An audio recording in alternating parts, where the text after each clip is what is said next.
spring sickness may be over, but Westeros is in flames.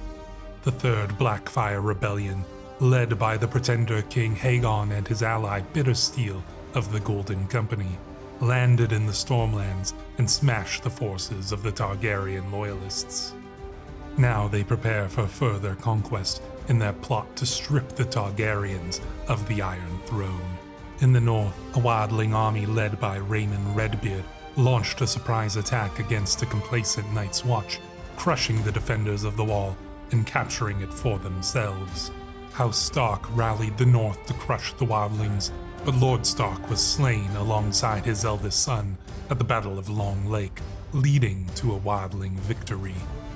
With House Stark crippled and the south distracted, the Boltons would take their opportunity to betray their lieges, taking Winterfell and slaying any Stark who stood in their way. Yet, with the aid of a loyal few, one wolf manages to escape the clutches of the flayed lord.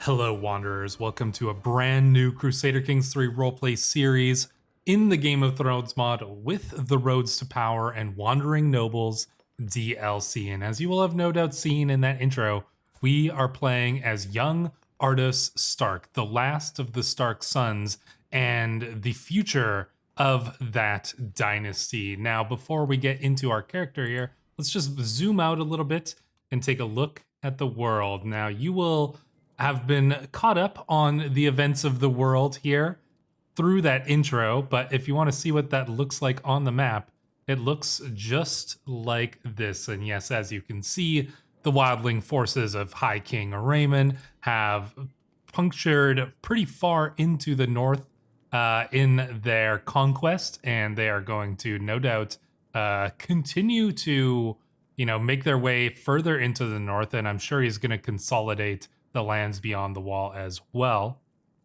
Then of course we've got King Iron the Heartless here, the Bolton King of the North. Now, although technically they haven't necessarily declared official independence from the Iron Throne at this point, they are essentially independent, and King Iron here is starting to, people are starting to call him king. He's kind of encouraging that, but he hasn't officially completely broken ties with the Iron Throne. So I've made them independent, and I have made him a king because that's essentially how he's seeing himself. But, he's a Bolton, so he's kind of playing things cautiously a little bit here. So the North is technically independent, and that's just because the Iron Throne is obviously dealing with the Blackfire Host. Indeed, Storm King Aegon of the Blackfire Host, he conquered the Stormlands, and, he is going to potentially make his claim on the Iron Throne itself. You can see that he's got lots of the Stormlands here, and then he's got quite a few followers as well. Now, these are all historical Blackfire supporting families. I went through and I looked at all the different families and noble houses that supported the Blackfires over their various rebellions, and so I've given Aegon some of those ones as his vassals. Not all, but some. And so this is I suppose this would be the third Blackfire rebellion. His brother, Daemon the Younger, did already do the second Blackfire rebellion, and so this one's the third one with the Golden Company and all that. So that still fits in with the way that the lore went in-game, but obviously the outcome, or not in-game, but in the stories, but obviously the outcome of that third Blackfire rebellion is much different here, as you can see. So there are some things that are the same. We've got King Aerys, the Smoldering Flame. He did become king in the stories as well. And, he wasn't really, he was basically, he was a very weak king, and that's kind of allowed the Blackfire House to puncture into these lands like that as well. But his heir is Prince Maekar, and Maekar is a badass, so we'll see what happens if he manages to take over here. So yeah, the Iron Throne and the Targaryens are pretty busy with a powerful Blackfire host, as you can see here. And over in Essos things are, pretty much as normal. We've got the pirates, we got all the, the three daughters here and Pentos, and all that's kind of normal as it is. So that's just catching up on the world and how the map looks. But let's take a look at our character now. You'll know his story. You'll know that after his father, King Baron, was slain in the battle with King Raymond here. Our father was slain, as was our older brother, King Donner. Our other brother, Willem, died during the spring sickness, which only ended just like a year or two ago. So that's something to keep in mind. The spring sickness ravaged down here pretty significantly. So yeah, like look at that. Even Old Town's down to 3 development. It got pretty bad down here. The north kind of escaped a little bit of it, but some places, like the Riverlands got a pretty rough. The Vale as well, and then yeah, pretty much this kind of the Marches essentially got it pretty bad as well. So just something to keep in mind in the context of all this. So yeah, our father and our brother died. Obviously, we were the next to take the Winterfell and become the Lord of the North. However, that was when the Boltons betrayed the Starks and they took over Winterfell and they slaughtered most of our family. If you go and you look here, you can see all these Starks dead at the hands of Iron Bolton and his men. So there are only three living Starks left. An older one, Lyanna Stark, she's kind of wandering. This is our, I don't know actually how she would be related to us. I'm guessing like a great aunt or something like that, or a distant cousin.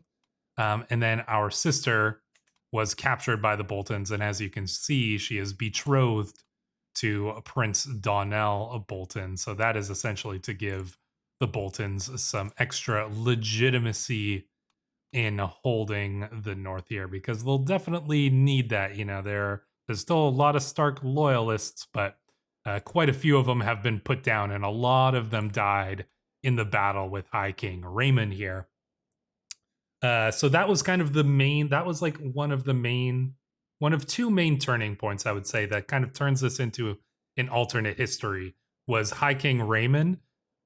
He invaded the North 10 years earlier than he does in the stories.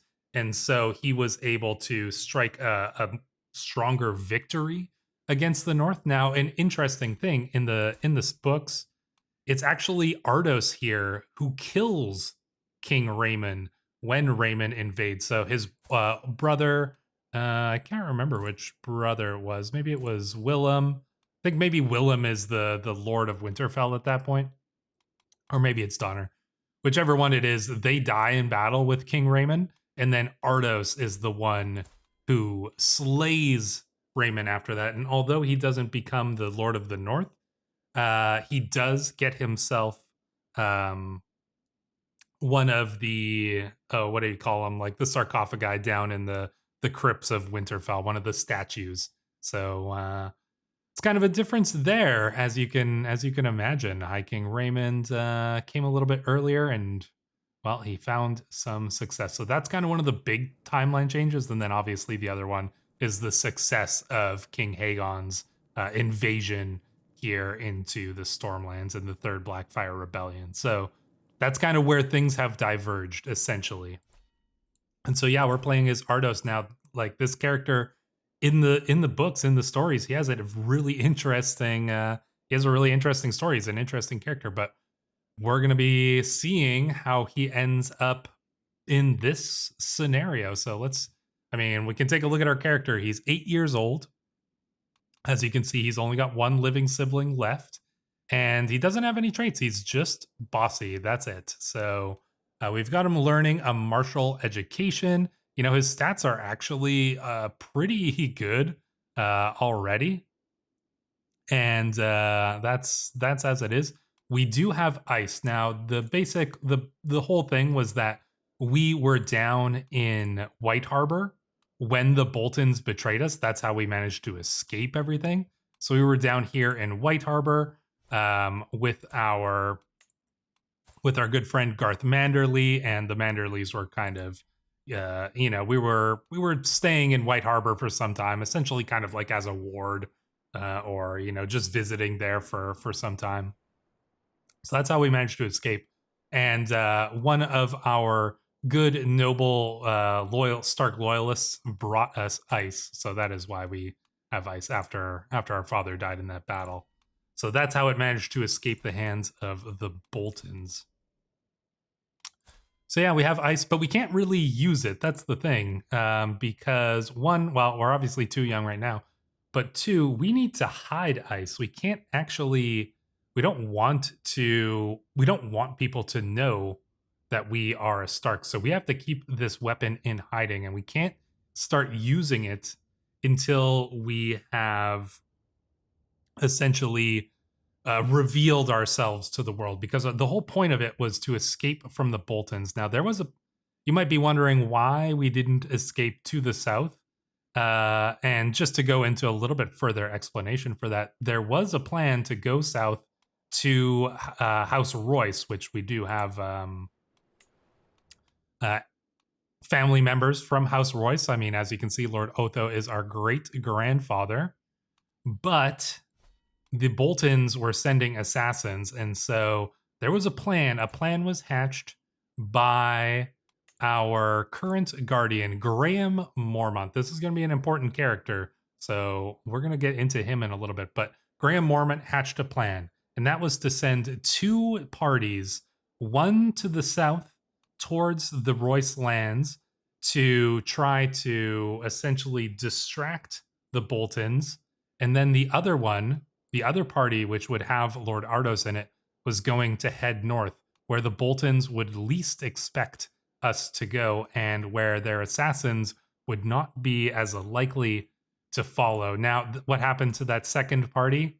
Well, as you can see, they were all captured and slain. Gormund Hayes, Winton, Willem Stout, Lord Brandon, Shad, Kane, Darren. These were all the guys on that second party. And then we have Donner Woods here. Donner Woods was the young man who was essentially a decoy for Ardos. And so, unfortunately, they were all caught by Aaron's assassins, and they were all slain. So they might think that the last Stark is slain here, but who knows? Maybe they know that we still live. So that's our character. That's kind of the setup. Now, what is our plan? Well, we just started to head north, and our goal really is to get beyond the wall, and that's going to be towards safety, because yeah, the wildlings, it's going to be dangerous with all these wildlings and stuff here, but it is with the wildlings, we might have some chance to kind of stay, keep under cover, stay low to the ground, avoiding people. Like these lands, all the Northmen and stuff, or most of them, probably have already fled here. So they're probably like pretty sparse in terms of like people being around here and things like that.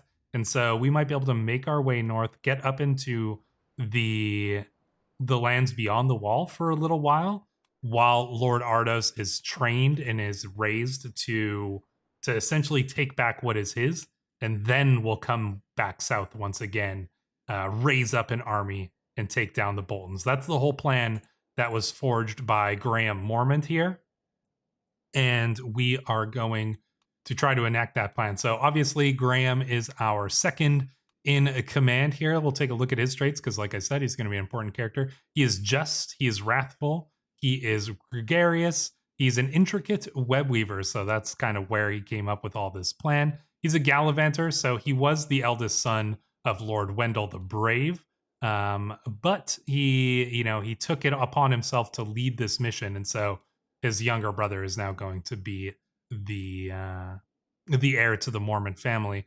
He's loyal, he's robust, he's not very good looking at all, and he's a trained fighter, so he's just a man with a plan, essentially. He's not the best fighter, he's not the best really at anything. He's just a man with a plan, and hopefully his plan will succeed. We do have quite a few other characters. I mentioned Garth Manderley. This is our friend, our close friend who we, grew up with and we know very well from time spent over in White Harbor. His mother is Miriam Manderley. It's some might say that his father is a Rodwell of House Stark here. Some might say that it's questioned whether or not he is actually Rodwell's son or not. So nobody really knows. But anyways, this is our close friend. We're obviously pretty near in age, just a 2-year difference here. And then we've got quite a few other characters here, and I won't go into details on all of them just yet, but we'll kind of go over some of them as they pop up in the story here. So you can see we've got some pretty interesting characters in Umber, some Blackmires. We've got a Maester, of course, and various other interesting folks. So they're going to pop up and play a role, but we are going to get time rolling. So what's the first thing that we're going to do? Well, currently we're in a little bit of a situation where we don't have a lot of food. We do have money. This is kind of money that was pooled together essentially for this mission. So I would like to use some of that. We might as well start upgrading our camp. I'm going to try to do things a little bit different than I did in the Black Company thing. So I might try some different options. And I think something like forward scouts enables the forward scouts travel option. That could be kind of interesting, maybe. But I think the first thing we want to do is a roaring campfire. You're heading up north.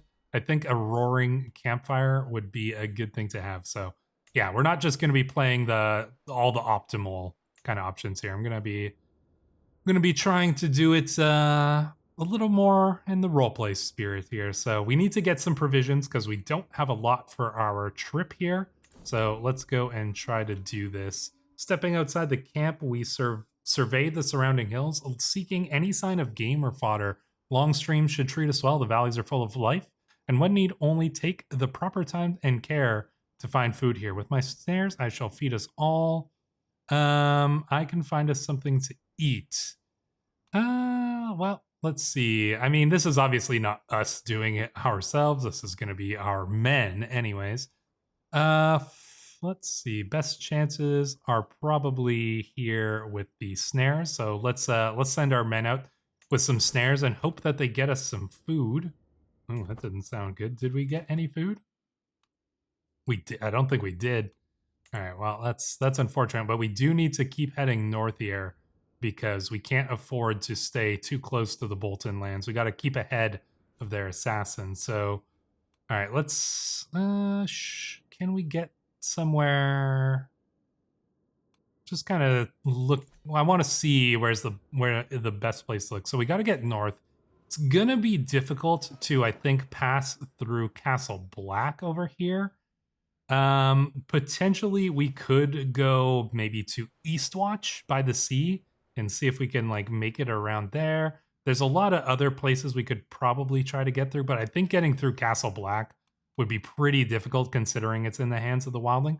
I think maybe our best chance would be to go here to Westwatch by the bridge and cross over here. So if I remember correctly, I can't remember exactly what the name of this bridge is, but I do recall that there's like a battle fought here between the Night's Watch and the Wildlings or something, or maybe against the others in the books. Somebody recall me, but this bridge does play a role in that. And so I think that's where we're actually going to head.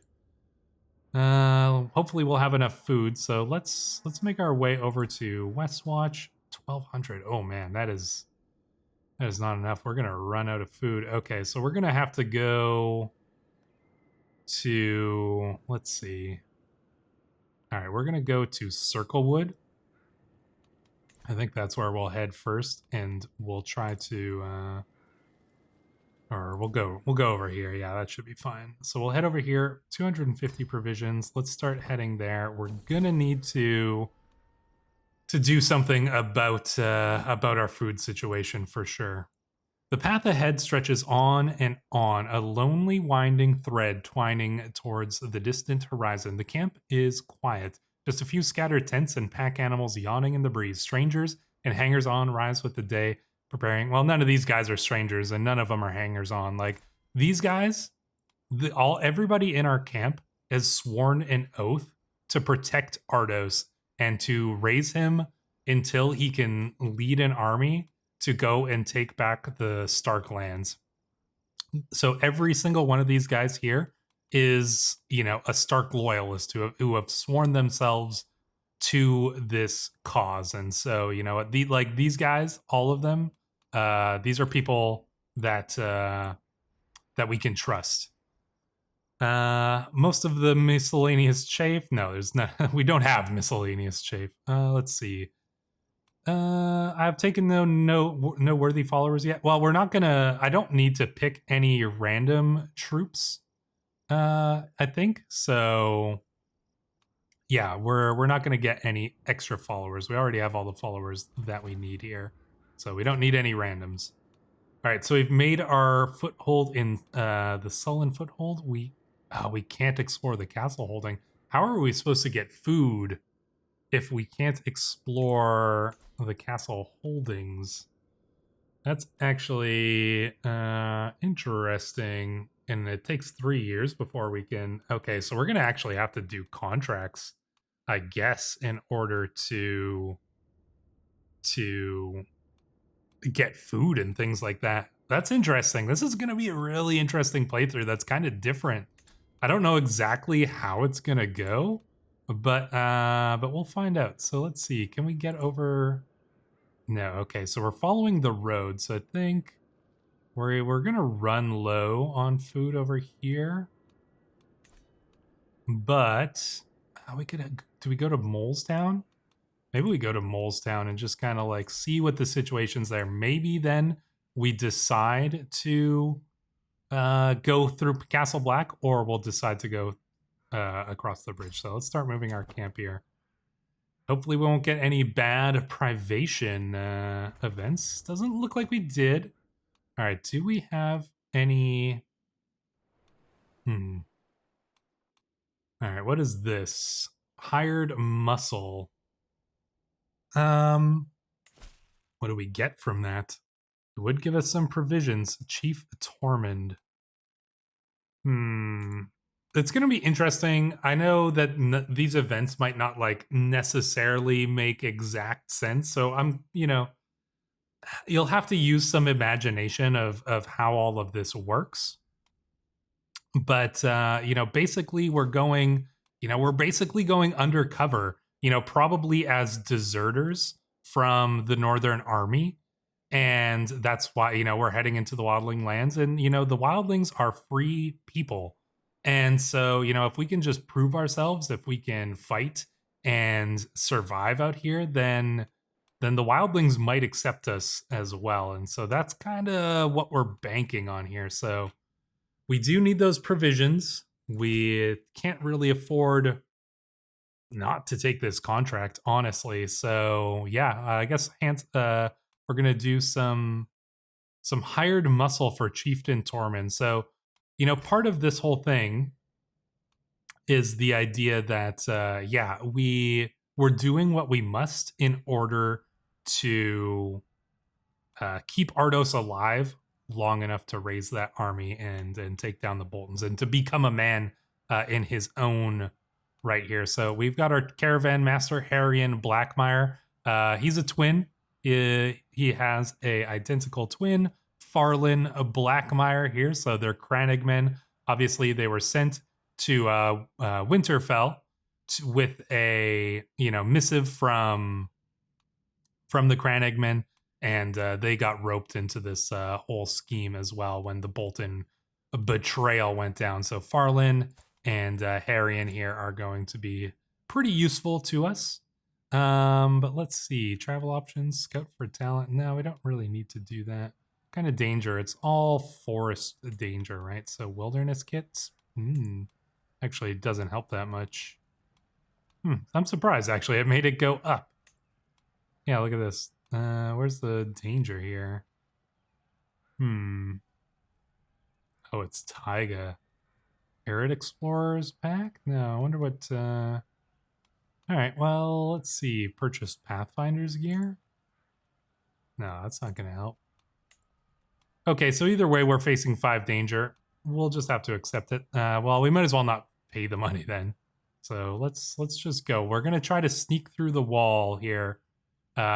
Sneak. I guess we are gonna sneak through Castle Black here, disguising ourselves as a bunch of deserters from the Northern Army. So let's head over here and let's see. There are certain thorns in the rows of Bearroot Hill, and we got to remove these prickly characters. So let's get on with the task. So you got to imagine, right, that this isn't Ardos making these decisions. This is Graham Mormont, who is the leader of this kind of group, this plot, and he's going to be the one making these decisions. So our muscle, well, we're definitely going to get Cregan Snow here to to do that, because I mean, this guy is huge, and I mean, he's got a lot of muscle. That is for certain. He likes to drink, though. This guy does. He's rude. He's brave. He's trusting. You know, unyielding guy. He's big. He is a warrior, and he's gonna do well by us, I'm sure. Here. Let's pause it here so we're not wasting time. We're also gonna get our second group of muscles. Gonna be probably Harrion. Yeah, we'll get Harrion in here as our second bit of muscle. Bodyguard, Graham Mormont. I mean, obviously he is sworn to protect us, so we'll get him as our bodyguard. Our footpad is gonna be Alden the Silent. Yeah, no tongue. He is a mute. You know, he's brave, ambitious. Interesting to be ambitious for a mute, but he's a quick and clever man. So you know, he's a man of few words, a man of no words, but he's gonna make a good footpad. So we'll get him in there. And then who is going to be our lookout? I guess we'll go with Utgar the Sorcerer. Yeah, Green Dreams. He's a drunkard, herbalist. You know, lustful, patient, ambitious.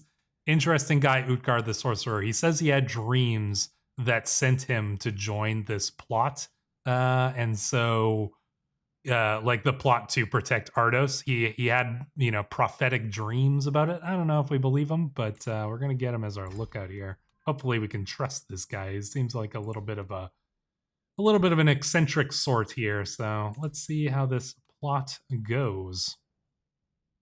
We'll speed up time here and play it out. This is probably, you know, for the beginning part of things, we're definitely going to be seeing a lot more, you know, of these plots and things like that. Oh, nice. Our roaring campfire is completed. What does that give us? Can we? Ooh, we can get trailing musicians, wandering poets, capering fools, liberations, libations for the lost, local hanger-on, grand aspirations, receive oath of loyalty interaction. Ooh, this is cool. Nightly debates. Kind of want to get. I kind of want to get this because that seems really cool. Yeah, you know what? I want to get that because I want to be able to receive oaths of loyalty. I'm pretty sure this is because we are, in fact, a... Oh, where does it even show that? We are a legitimist. Yeah, we are legitimists, obviously, here. So I think that we are going to... Yeah, I think we'll do that. We've got quite a bit of money here, so I'm not afraid of spending a little bit just to kind of like get us a head start, essentially, kind of thing. So...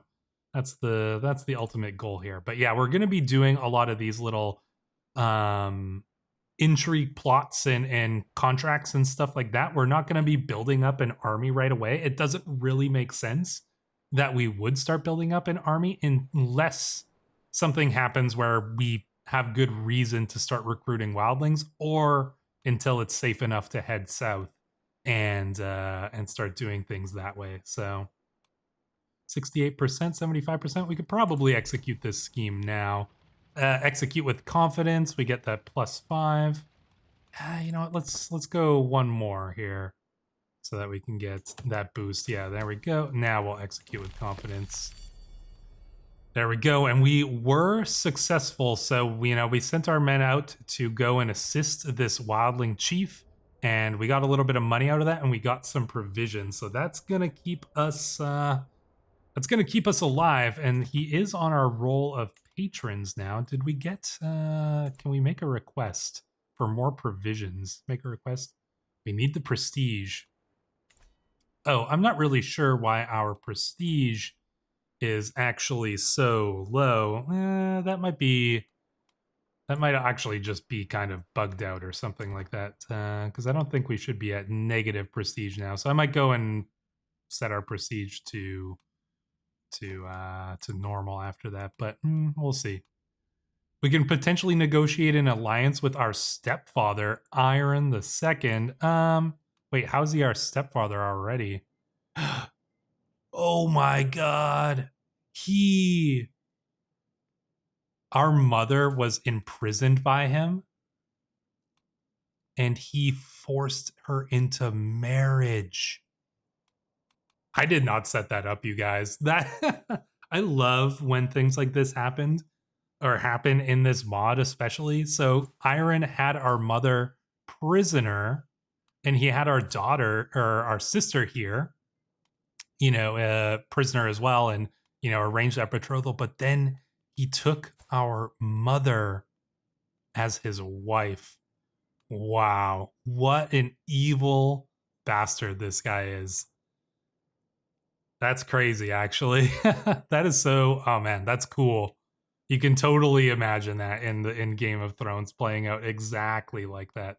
So that is really, really interesting there. Cool. All right. Well, we're gonna have to. Oh man, what do we do from here? We don't have a lot of food. We need more contracts. Move for new contracts. Head to Corpse Cove. Can we even make it there? 950. We would starve. I mean, we gotta keep heading north though, right? We should try to get across the wall here. So let's try. Let's move our camp. Let's head over to Vero here. 350. Oh man. All right, let's do it. We don't really have much choice. Maybe I'm gonna have to get like a head forager or something here. Because okay, good. We do have contracts here. So our contract choices here, we've got Hobnob with a ruler. Interesting. Something like this could be, okay, we can gain provisions. Ooh, if we have an exceptional success, we'll get even more. We do need to make, we need to make allies here in the lands beyond the wall. Ooh, okay. Instructor of Knights. That could be good. Or escort an artifact. Well, we need the food, so it's going to be one of these two. I think we're going to go and hobnob with a ruler to see if we can get ourselves, a wildling chief on our side. That could be useful to us. So I think that's what we're going to go and do. There's still the danger, but man, I don't know what we can honestly do about the danger. It just, no matter what, we're facing 5, so we might as well not bother with spending that 4 gold. It's not that much gold, but in any case, let's go and see what this ruler wants. Chieftain Varamir is a lonely man in a position of power, making it perversely hard for him to meet people who don't want anything from him. My company is supposed to be different. Well, we do want stuff from him. A chance to make an actual connection. We'll see. Let's get on with our task. Sure. All right, so we need diplomats. Alden the Silent. I don't know if he's going to be a great diplomat, but I feel like Farland Blackmire here, Farland's got away with words, so we'll make him our head diplomat here. He's just a young man. He's only 17 years of age, so we should probably back him up with somebody who's a little bit more experienced, maybe Utgar the Sorcerer. Sure, we'll get him on there as well. He does have these green dreams, so that could be useful. Our shill. Who's going to be our shill? Maybe Roderick? Yeah, so Sir Roderick here. He's a very loyal character. You can see, He's had it a little bit rough. He is a werewood of the seven. So he was trained to be a knight, but he is from the north. I believe he served at Winterfell, if I recall correctly. So yeah, I think that should be fitting for that. So we'll get Roderick here as our shill. Who's going to be our herald? Ooh, Lorien the Chainless of House Rainhelm here. He's a maester, but he's a fornicator. But he does his job pretty good. He's a just man. He served at Winterfell as well, and so obviously he is quite capable. And he's gonna be very useful. Having a maester is going to be very, very useful for us. And he serves as a voice of wisdom on this in this expedition. We have a lot of young men here, and so having somebody with some wisdom, some experience here is going to be obviously very useful for us. So then we need a socialite. Graham Mormont, yeah, we got to get him into this a little bit as well. So there we go. Let's see. It's gonna take a while. Wow, it's a few months of being here, but I think that should be fine. Let's speed up our time. Getting this guy on our side could be useful. He's not like super powerful or anything, but we could make use of him. There are always those at court with more sways than others, and Chieftain Varamir's halls are no different. Ygritte seems swayable. Let's see. Tormund. Wonder what Val is up to. No, I don't think what we're gonna. Oh man, we can't afford to lose the prestige though. Actually, all right. I guess we're gonna try impressive at court or pathetic spectacle. Come on, 30% chance. That doesn't sound good. I don't think that we were successful. Nope, we were not. So clearly we couldn't get Ygritte over onto us here. All right, so we got that grand aspirations. We do really need something to get food. And so I think that we're we're definitely going to go for the mess tent here because food, I didn't really realize it, but food's going to be the biggest problem for us. So there's no guarantee that Chieftain Varamir will ultimately even end up giving me the gifts I crave, no matter how well I simper at his feet. It's clear that I must act, applying all pressure I can to acquire a loan in advance. Then, if he graces me further, I'm laughing. If not, my efforts are pre-recompensed. Generous donations more than enough. Better to milk the goat than kill it. Play it entirely safe. Let's play it. This one, this option seems to be probably the best. Yeah, let's go with this one. So we'll either get some money or he'll like us a little better. So I don't know which one won there. Oh wow. Yeah, okay. So he's now he became a vassal here. Raymond is giving out titles and whatnot here. So he is a conqueror. I gave him the conqueror trait, so we'll see what kind of conquering he does. I'm curious if he's just gonna go on a big rampage.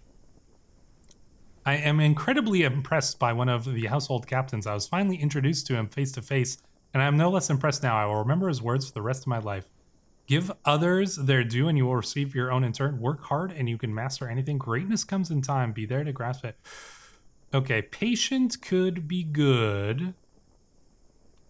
But diligent, working hard, diligent, diplomacy, stewardship. Yeah, I think that we gotta go with diligent.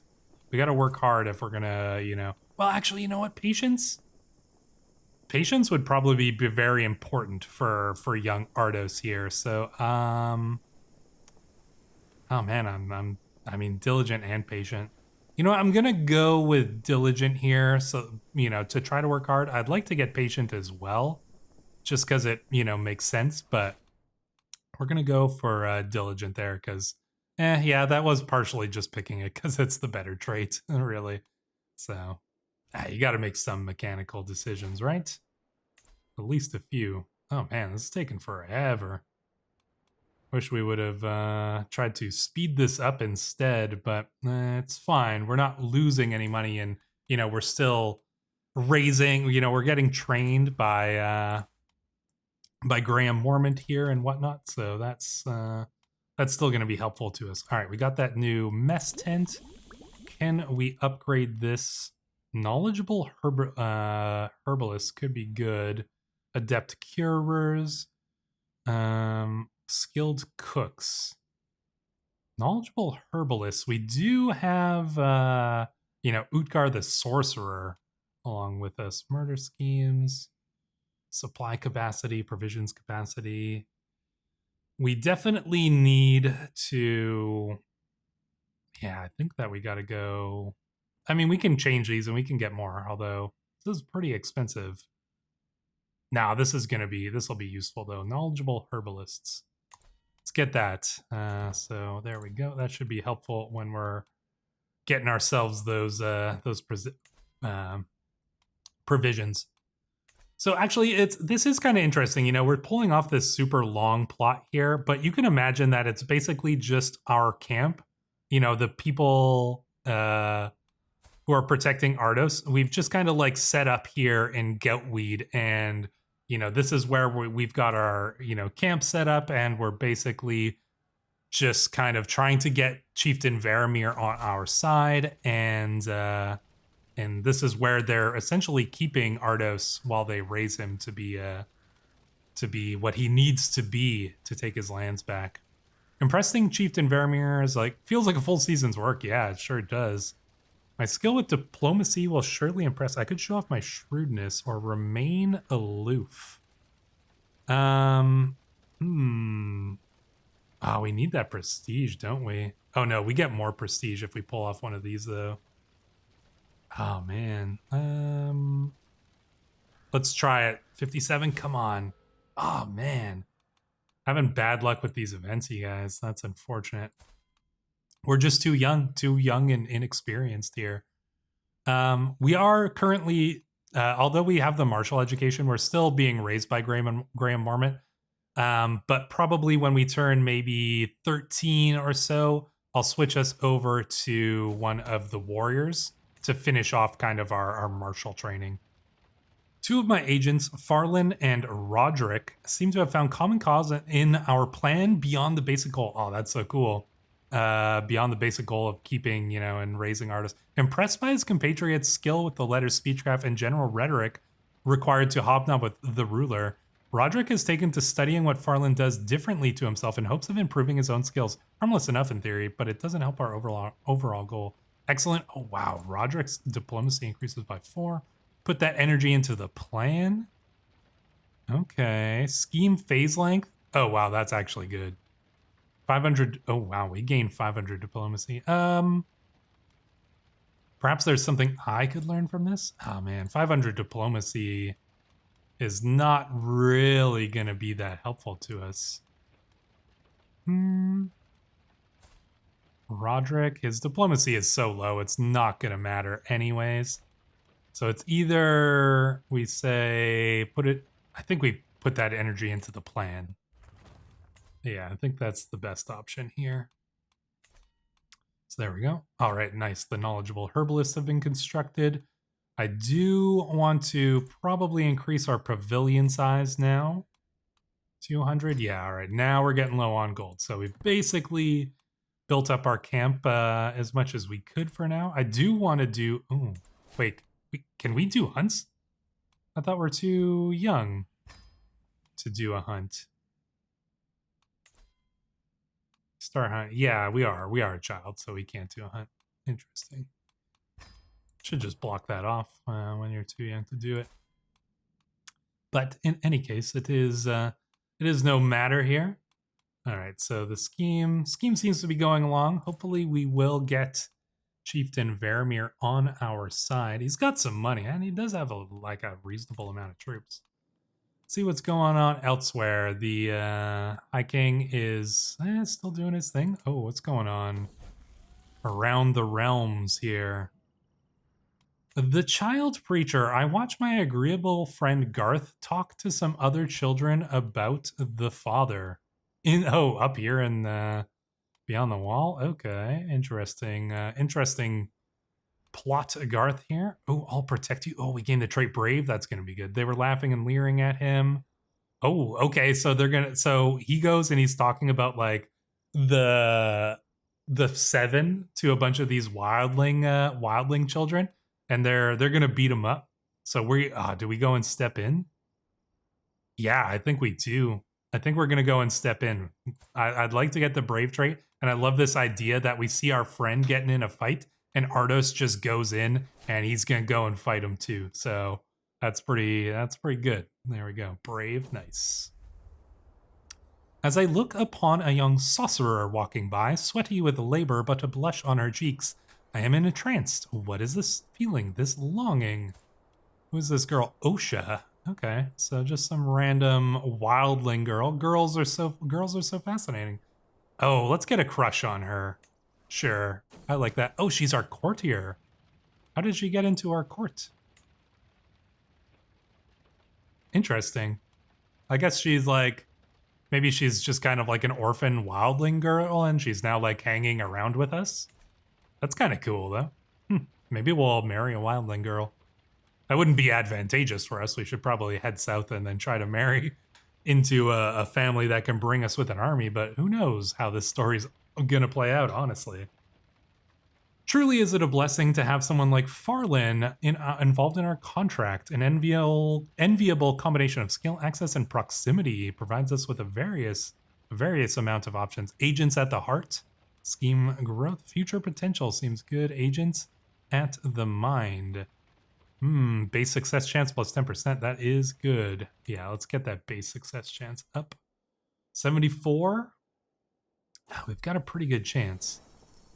I sit by a fragrant rack of herbs, letting the sounds and smells of the camp wash over me. It's a different life from within the safe walls of a palace. So very different. The freedom is easy to enjoy. No obligations, no counselors yapping, no dignitaries to entertain, none of the downsides of the trapping of power.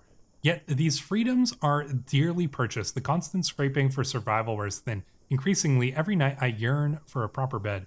I must claim some lands in the future. We gain lust for land for 35 years. That's actually pretty good. Siege FaceTime. I enjoy this life, or best to keep my options. Oh my gosh, 400 provisions. We have to do that. And we get a 65% chance that we get flexible leader, which is good. But the provisions, did we get the trait? Yeah, we did. Look at this. We're only 11 years old. Got our first combat trait, so that is not so bad at all there. All right, so we're gonna have to do it probably on this next one. We'll use our advantages. We'll hope for the best here. 10 advantages. Execute with confidence. Let's do it. Oh, I think we succeeded. Naturally, Chieftain Varamir fell for my charms, for the songs of the wilds and the romantic life of a traveling legitimist, just as I knew he would. As we make our preparations to leave, Varamir is sad to see us leave, but glad for the small reprieve our company gave him. Of course, it's not all one-sided. I've earned a rich payment in gifts and supplies for the company, more than enough to justify our time spent tarrying here. The wilder world calls. We've a long path ahead of us, so we gain 250 provisions, which is nice. We got a little bit of money. He's got a better opinion of us. Nice. That actually went pretty reasonably well. And we do have a few other contracts that we can go and look at as well while we're here. Instructor of Knights. Twice we could settle a boundary dispute. Be hired a muscle again. All of these are pretty good options, but I think that we may end things off here because I want to turn things over to you and ask you guys what you think of this so far. If you've got any interesting ideas for things we could do. Ooh, fight corruption up there too. Just let me know what you guys think of all of this, and we shall certainly see what happens here. You know, we've got some very, very interesting possibilities going on, you know, with the Blackfire House down here, you know, the fight between the Targaryens and the Blackfires. Oh, the Iron Islands are free, of course, as well. So that's going to be pretty interesting. And yeah, obviously, you know, King Iron here marrying our mother and our sister. And he had a daughter with her. Oh no, this is our half sister. Crazy. Things are going to get real interesting here in this series. Of that, I have no doubt. But leave your comments down below because I want to hear them. Until the next episode, Wanderers, Thank you for watching.